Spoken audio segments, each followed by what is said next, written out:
নমস্কার বন্ধুরা, তোমাদের প্রত্যেককে জানাই স্বাগত। তোমাদের আসন্ন সমস্ত পরীক্ষার জন্য সাজেস্টিভ ক্লাস নিয়ে আমরা উপস্থিত হয়েছি। তো চলো আজকের ক্লাস শুরু করছি। দেখো, আমাদের প্রথম প্রশ্ন কি রয়েছে? মরিশাস দ্বীপ কোন সাগরে অবস্থিত?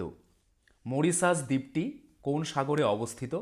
অ্যান্সারটি হয়ে যাবে অপশন এ, ভারত মহাসাগরে অবস্থিত। লাক্ষাদ্বীপ হল একটি প্রবাল দ্বীপ। লাক্ষাদ্বীপ আরব সাগরে অবস্থিত এবং এর সবচেয়ে গুরুত্বপূর্ণ বৈশিষ্ট্য হল প্রবাল দ্বীপ। এইবার আমরা দেখে নেব কিছু উল্লেখযোগ্য দ্বীপ এবং কোন সাগর বা মহাসাগরে অবস্থিত। প্রথমে কি রয়েছে? অস্ট্রেলিয়া। কোথায় অবস্থিত? ভারত মহাসাগরে। নিউ গিনি দ্বীপ কোথায় অবস্থিত? পশ্চিম প্রশান্ত মহাসাগরে। গ্রিনল্যান্ড দ্বীপ কোথায় অবস্থিত? সুমেরু সাগরে। আইসল্যান্ড দ্বীপ কোথায় অবস্থিত? উত্তর আটলান্টিক মহাসাগরে। মাজুলি দ্বীপ, বিখ্যাত নদী বদ্বীপ, কোথায় অবস্থিত? আসামের ব্রহ্মপুত্র নদের ওপর। মাদাগাস্কার দ্বীপ কোথায় অবস্থিত? ভারত মহাসাগরে। সুমাত্রা দ্বীপ কোথায় অবস্থিত? উত্তর পূর্ব ভারত মহাসাগরে। জাভা দ্বীপ কোথায় অবস্থিত? এটাও কিন্তু ভারত মহাসাগরে অবস্থিত। হনসু দ্বীপ উত্তর পশ্চিম প্রশান্ত মহাসাগরে। শ্রীলঙ্কা ভারত মহাসাগরে। বর্নিও দক্ষিণ পূর্ব এশিয়ায়। ভিক্টোরিয়া কানাডা আর্কটিকে। গ্রেট ব্রিটেন কোথায় অবস্থিত? আটলান্টিক মহাসাগরে। মরিশাস দ্বীপ কোথায় অবস্থিত? ভারত মহাসাগরে। জাফনা দ্বীপ কোথায় অবস্থিত? শ্রীলঙ্কায়। কিউবা কোথায় অবস্থিত? ক্যারিবিয়ান সাগরে। মিন্দানাও দ্বীপ কোথায় অবস্থিত? পশ্চিম মধ্য প্রশান্ত মহাসাগরে। হোক্কাইডো দ্বীপ জাপানে। জাফনা দ্বীপ শ্রীলঙ্কায়। আর মালদ্বীপ কোথায় অবস্থিত? এটি কিন্তু আরব সাগরে অবস্থিত। পরবর্তী প্রশ্ন, দিল্লির প্রথম সুলতান যিনি নিয়মিত মুদ্রা প্রচলন করেন এবং দিল্লিকে রাজধানী ঘোষণা করেন, সেই সুলতান কে? অ্যান্সারটি হয়ে যাবে অপশন বি, ইলতুৎমিশ। ইলতুৎমিশ ছিলেন প্রথম সুলতান যিনি নিয়মিত মুদ্রা প্রচলন করেন এবং দিল্লিকে রাজধানী ঘোষণা করেন। যে শাসক নিয়মিত মুদ্রা জারি করেছিলেন এবং দিল্লিকে তার সাম্রাজ্যের রাজধানী হিসেবে ঘোষণা করেছিলেন, তিনি ছিলেন দাস রাজবংশের অন্তর্গত দিল্লি সালতানাতের তৃতীয় শাসক ইলতুৎমিশ। ইলতুৎমিশ ছিলেন কৃতদাস রাজবংশের তৃতীয় শাসক, যিনি উত্তর ভারতের প্রাক্তন ঘুরিদ অঞ্চল শাসন করেছিলেন। ইলতুৎমিশের মৃত্যুর পর তার কন্যা রাজিয়া সুলতানা সিংহাসনে অধিষ্ঠিত হন এবং ঘুরিদ রাজবংশের প্রথম নারী নেতা হন। রাজিয়া সুলতানা ছিলেন প্রথম ও শেষ ভারতীয় সুলতান এবং তিনি 1236 থেকে 1240 সালের মধ্যে দিল্লির দরবারে রাজত্ব করেন। 1206 খ্রিস্টাব্দে নিঃসন্তান মুহাম্মদ ঘুরির মৃত্যু হলে গজনির সঙ্গে সব সম্পর্ক ছিন্ন করে কুতুবুদ্দিন আইবক নিজেকে স্বাধীন সার্বভৌম নরপতি ঘোষণা করেন। 1208 খ্রিস্টাব্দে তিনি সুলতান উপাধি গ্রহণ করেন। তার সিংহাসন আরোহণের ফলে দিল্লিতে স্বাধীন সুলতানি শাসনের গোড়াপত্তন হয়। আইবেক কথাটির অর্থ কী? আইবেক কথাটির অর্থ হচ্ছে কৃতদাস। দিল্লির সুলতানি আমল 5টি রাজবংশ দ্বারা শাসিত হয়েছিল। এই 5টি রাজবংশ ছিল দাস রাজবংশ, খিলজি রাজবংশ, তুগলক রাজবংশ, সৈয়দ রাজবংশ এবং লোধি রাজবংশ। পরবর্তী প্রশ্ন, 4ই অক্টোবর মহান স্বাধীনতা সংগ্রামী শ্যামজি কৃষ্ণবর্মার জন্মদিন। তিনি ভারতীয় জাতীয়তার প্রসারের জন্য ড্যাশতে অথবা কোথায় ইন্ডিয়া হাউস নামে একটি বিপ্লবী সংগঠন প্রতিষ্ঠা করেছিলেন? অ্যান্সারটি হয়ে যাবে অপশন বি, লন্ডনে তিনি ইন্ডিয়া হাউস নামে একটি বিপ্লবী সংগঠন প্রতিষ্ঠা করেছিলেন। শ্যামজি কৃষ্ণবর্মা ছিলেন একজন বিদ্বান আইনজীবী এবং ভারতীয় স্বাধীনতা আন্দোলনের একজন গুরুত্বপূর্ণ ব্যক্তিত্ব। তিনি লন্ডনে ইন্ডিয়া হাউস প্রতিষ্ঠা করেছিলেন। ইন্ডিয়া হাউস 1905 সালে প্রতিষ্ঠিত হয়েছিল।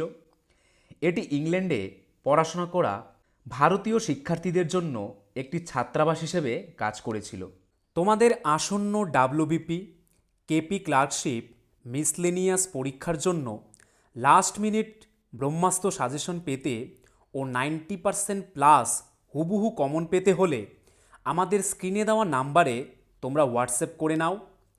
ফুড এসআই প্লাস ডাব্লিউবিপি পরীক্ষায় কিন্তু আমাদের নোট থেকে আমরা 90% প্রমাণসহ কমন দিয়েছিলাম।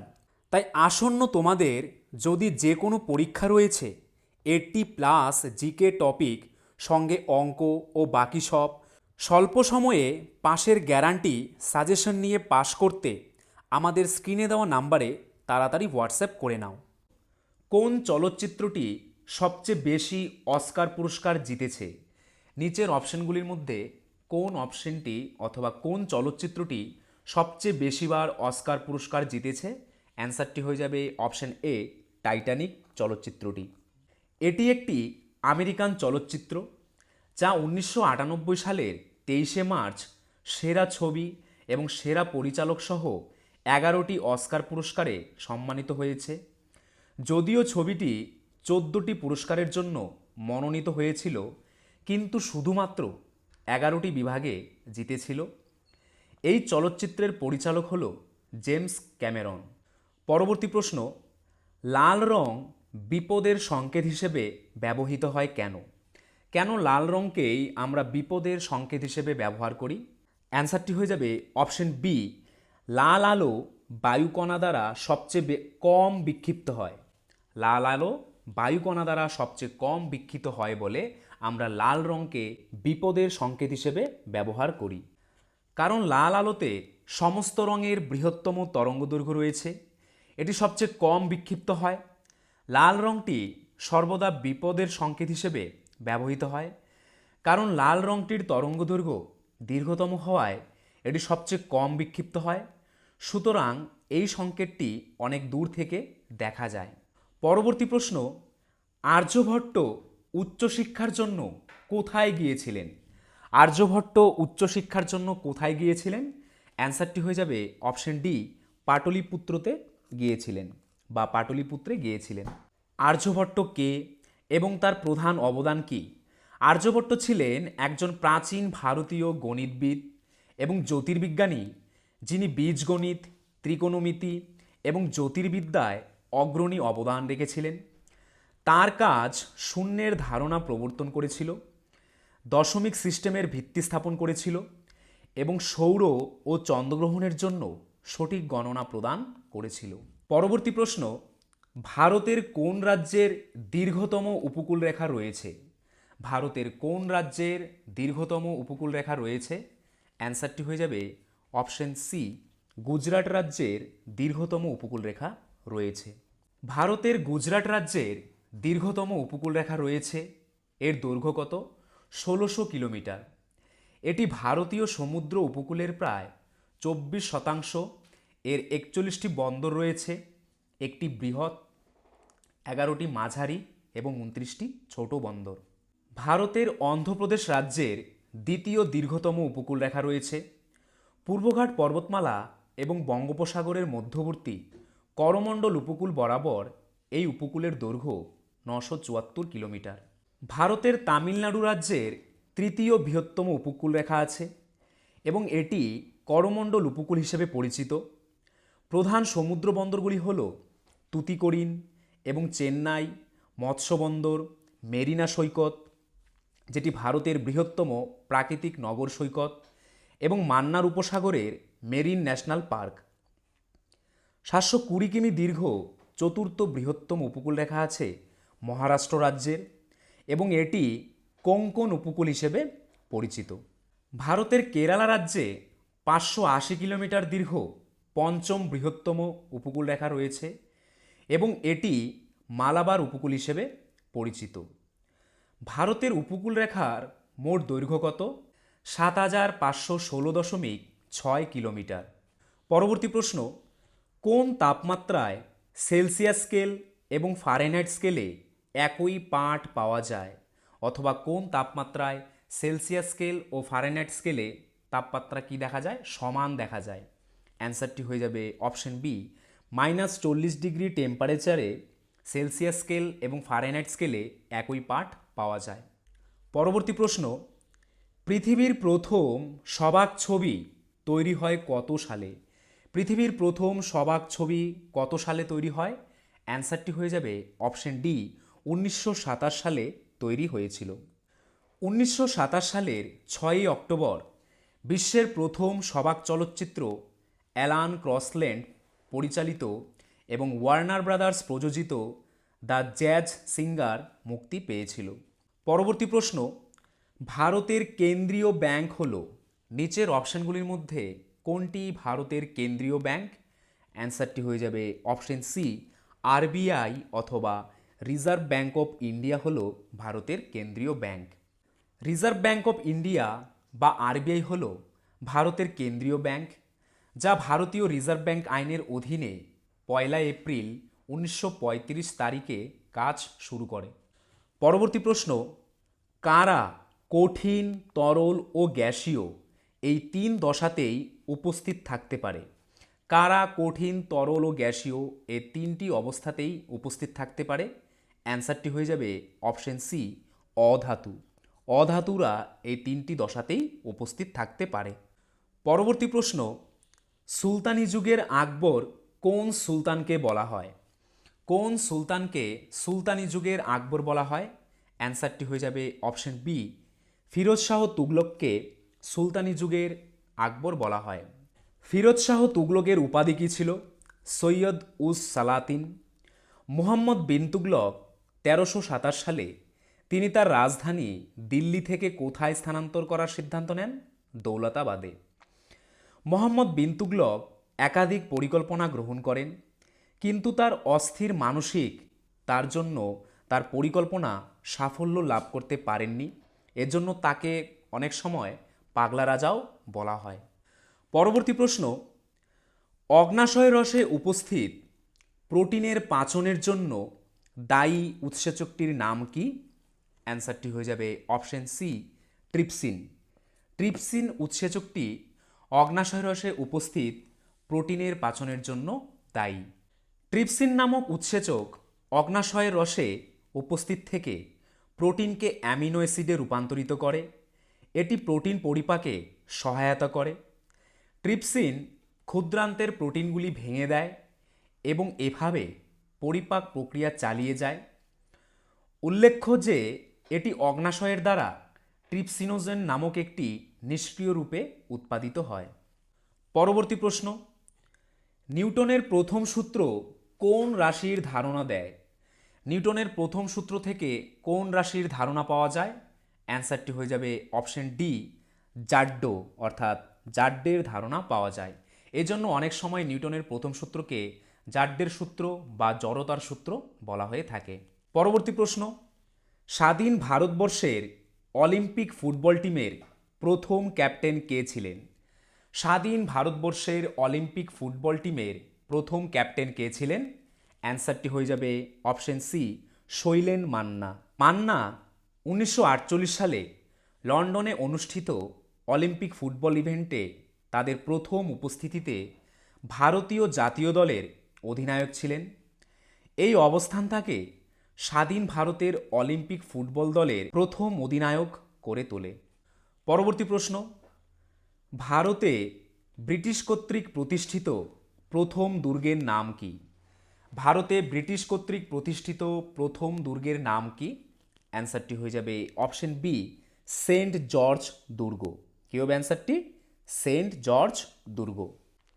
ফোর্ট সেন্ট জর্জ বা ঐতিহাসিকভাবে হোয়াইট টাউন ভারতের উপকূলীয় শহর চেন্নাইতে অবস্থিত একটি দুর্গ।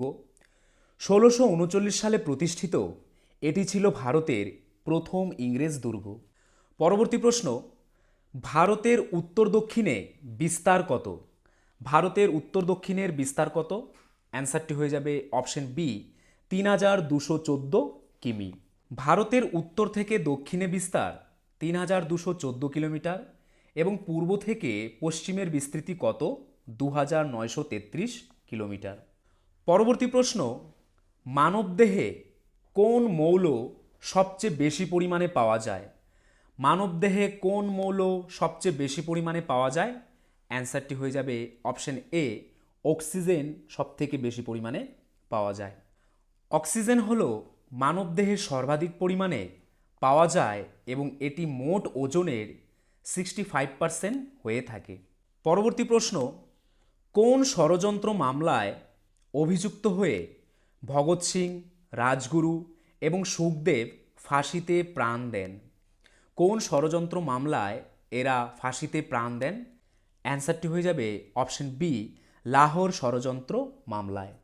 23 মার্চ 1931 ভগৎ সিং, রাজগুরু এবং সুখদেবকে ফাঁসিতে ঝুলিয়ে দেওয়া হয়েছিল।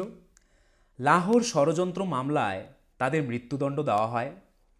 ব্রিটিশ গভর্নর জেনারেল লাহোর ষড়যন্ত্র মামলার বিচারের জন্য একটি বিশেষ ট্রাইব্যুনাল গঠনের জন্য একটি অধ্যাদেশ জারি করেন, যেখানে অভিযুক্তদের আপিল করার অধিকার অস্বীকার করে। পরবর্তী প্রশ্ন, কোন দেশের সংবিধানকে আইনজীবীদের স্বর্গরাজ্য বা প্যারাডাইস অফ লয়ার্স বলা হয়? অ্যান্সারটি হয়ে যাবে অপশন বি, ভারতের সংবিধানকে আইনজীবীদের স্বর্গরাজ্য বা প্যারাডাইস অফ লয়ার্স বলা হয়।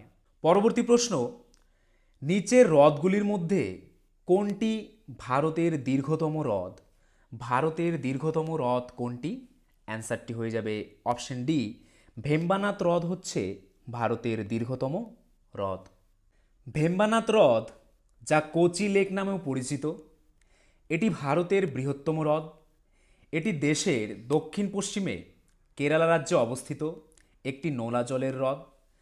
হ্রদটি 96.5 কিলোমিটার দীর্ঘ এবং 14 কিলোমিটার চওড়া বিন্দুতে।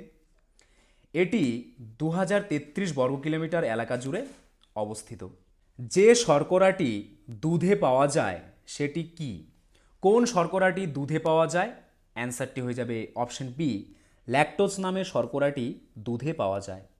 ল্যাকটোজ, গ্লুকোজ এবং গ্যালাক্টোজের সমন্বয়ে গঠিত একটি ডিস্যাকারাইড শুধুমাত্র স্তন্যপায়ী প্রাণীর দুধে পাওয়া যায় এবং বেশিরভাগ স্তন্যপায়ী প্রাণীর দুধের প্রধান কার্বোহাইড্রেট উৎস। ল্যাকটোজ হল প্রধান কঠিন উপাদান যা দুগ্ধ প্রক্রিয়াকরণের উপজাতগুলিতে পাওয়া যায়, যেমন পনির, হুই বা দুধের আল্ট্রাফিল্ট্রেশন পারমিটে। হর্ষবর্ধন হর্ষাব্দ চালু করেন কবে? কবে হর্ষবর্ধন হর্ষাব্দ চালু করেন? অ্যান্সারটি হয়ে যাবে অপশন এ, 606 খ্রিস্টপূর্বাব্দে হর্ষবর্ধন হর্ষাব্দ চালু করেন। হর্ষবর্ধনের সভাকবি কে ছিলেন? হর্ষবর্ধনের সভাকবি ছিলেন বাণভট্ট। হর্ষবর্ধন পুষ্যভূতি রাজবংশের অন্তর্ভুক্ত ছিলেন, যেটি নরবর্ধন দ্বারা প্রতিষ্ঠিত হয়েছিল খ্রিস্টীয় 5ম বা 6ষ্ঠ শতাব্দীর শুরুতে। এটি শুধুমাত্র থানেশ্বর প্রভাকর বর্ধনের রাজার অধীনে পুষ্যভূতি রাজবংশের বিকাশ ঘটে এবং তিনি মহারাজাধিরাজ উপাধি গ্রহণ করেন। পরবর্তী প্রশ্ন, জামা কাপড়ে পেনের কালির দাগ ও মরিচার দাগ তোলার জন্য কি ব্যবহার করা হয়? জামা কাপড়ে পেনের কালির দাগ ও মরিচার দাগ তোলার জন্য কি ব্যবহার করা হয়? অ্যান্সারটি হয়ে যাবে অপশন এ, ভিনিগার ব্যবহার করা হয়। ভিনিগার ব্যবহারে কাপড় থেকে মরিচা দাগ দূর করা যায়। দাগের উপর কিছু ভিনিগার ঢেলে কিছুক্ষণ থাকতে দিন, তারপর কাপড়টি ঘষে পরিষ্কার জলে ধুয়ে ফেলুন। বাকি দাগ থেকে মুক্তি পেতে এই পদ্ধতিটি আরও একবার বা দুবার পুনরাবৃত্তি করুন। পরবর্তী প্রশ্ন, জল ধারণ ক্ষমতা সবচেয়ে বেশি কোন মাটিতে? অথবা কোন মাটির জল ধারণ ক্ষমতা সবচেয়ে বেশি? অ্যান্সারটি হয়ে যাবে অপশন সি, কাদা মাটি। কাদা মাটির জল ধারণ ক্ষমতা সবচেয়ে বেশি। এই মাটি খুবই সূক্ষ্ম কণা নিয়ে গঠিত। এই মাটির জল ধারণ ক্ষমতা অনেক বেশি এবং এ কারণে এটি খুব আঠালো। এই মাটি ধানের মতো ফসল ফলানোর জন্য ব্যবহার করা হয়, যাতে বেশি জলের প্রয়োজন হয়। এটি খেলনা তৈরিতেও ব্যবহৃত হয়। পরবর্তী প্রশ্ন, ঝুম কি? ঝুম কি? অ্যান্সার হয়ে যাবে অপশন এ, ঝুম হচ্ছে একটি কৃষি পদ্ধতি। একটি কৃষি পদ্ধতির নাম হচ্ছে ঝুম, বা একে অনেক সময় ঝুম চাষও বলা হয়। ঝুম কৃষির একটি প্রকার। এই কৃষি চাষ পদ্ধতিতে একটি নির্দিষ্ট জমিতে উপস্থিত বৃক্ষ এবং অন্যান্য গাছপালা কেটে ফসল চাষের ক্ষেত্র তৈরি করা হয়। ঝুম কৃষি ব্যবস্থার প্রাচীনতম অনুশীলনগুলির মধ্যে একটি। ঝুম চাষ স্ল্যাশ অ্যান্ড বার্ন এগ্রিকালচার বা ফায়ার ফলো চাষ নামেও পরিচিত। পরবর্তী প্রশ্ন, প্রোটিন আসলে কি দিয়ে তৈরি? প্রোটিন আসলে কি দিয়ে তৈরি? অ্যান্সারটি হয়ে যাবে option C, alpha amino acid দিয়ে তৈরি। পরবর্তী প্রশ্ন, গণপরিষদের খসড়া কমিটির মোট সদস্য সংখ্যা কত ছিল? গণপরিষদের খসড়া কমিটির মোট সদস্য সংখ্যা কত ছিল? অ্যান্সারটি হয়ে যাবে অপশন এ, মোট সদস্য সংখ্যা 7 জন ছিল। 7 সদস্য ভারতীয় সংবিধানের খসড়া তৈরি করেন। তারা হলেন B R Ambedkar, Alladi Krishnaswami Iyer, N Gopalaswami, K M Munshi, Mohammad Saadulla, B L Mitter এবং ডিপি খৈতান। 1947 সালের 30শে আগস্ট তাদের প্রথম বৈঠকে বি আর আম্বেদকর খসড়া কমিটির চেয়ারম্যান নির্বাচিত হন। পরবর্তী প্রশ্ন, ড্যাশ হল কেরালার ফসল কাটার একটি উৎসব বা কেরালার ফসল কাটার একটি উৎসবের নাম কি? অ্যান্সারটি হয়ে যাবে অপশন ডি, ওনাম। ওনাম হচ্ছে কেরালার ফসল কাটার একটি উৎসব।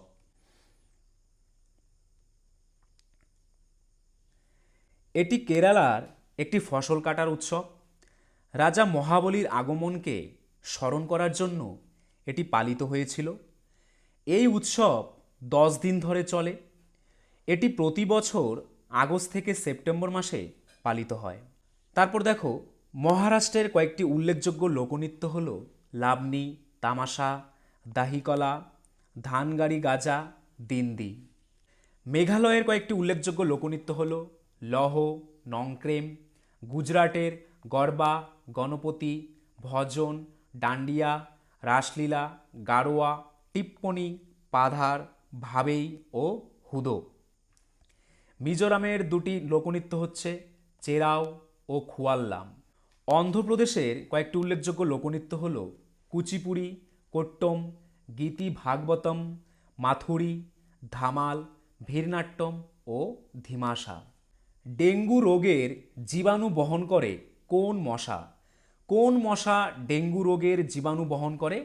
অ্যান্সারটি হয়ে যাবে অপশন এ, অ্যাডিস মশা ডেঙ্গু রোগের জীবাণু বহন করে। পরবর্তী প্রশ্ন, গজনীর মাহমুদ বা মামুদ গজনী কতবার ভারত আক্রমণ করেছিলেন? মামুদ গজনী কতবার ভারত আক্রমণ করেছিলেন? অ্যান্সারটি হয়ে যাবে অপশন সি, মোট 17 বার ভারত আক্রমণ করেছিলেন। গজনীর মাহমুদ একজন তুর্কি বিজয়ী ছিলেন, যিনি 1000 খ্রিস্টাব্দ থেকে 1027 খ্রিস্টাব্দের মধ্যে 17 বার ভারত আক্রমণ করেছিলেন। তো বন্ধুরা, এই ছিল আজকের ভিডিও। তোমরা যদি আমাদের চ্যানেলে নতুন হয়ে থাকো, আমাদের চ্যানেলটিকে সাবস্ক্রাইব করে নোটিফিকেশন অল করে রাখবে।